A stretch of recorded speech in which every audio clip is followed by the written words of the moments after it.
Welcome to our channel. Today we how to authenticate HubSpot connected apps with security checks, complete guide step by step clearly. First, log into your HubSpot account. Navigate to the top right corner and click on your profile picture.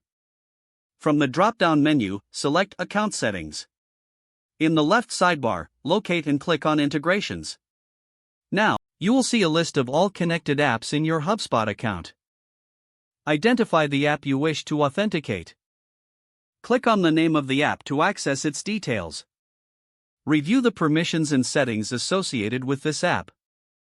If you need to make adjustments, click the Edit button.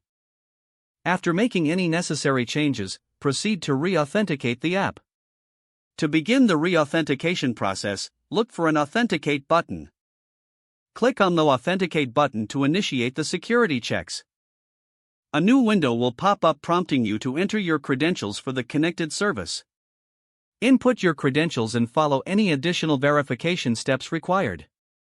Once you have successfully logged in, HubSpot will request permission to access your data. Review the permissions requested carefully.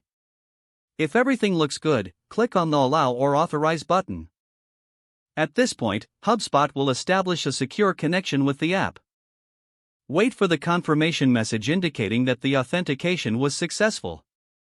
You will now see the app listed as connected in your HubSpot account. If you encounter any issues during this process, check the app's documentation for troubleshooting steps. It's also a good idea to periodically review connected apps for security. Ensure that all integrations align with your current business needs. This will help maintain a secure and efficient environment within HubSpot. If the page does not load, refresh the browser or try again in a private or incognito window.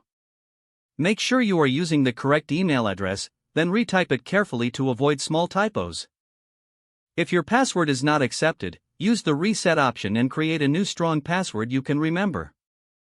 Check your spam folder for verification or security emails, then complete any requested confirmation steps. Enable two-factor authentication if available to improve account security and reduce unauthorized access risk. Don't forget to like this video and subscribe to our channel for more step-by-step tech guides.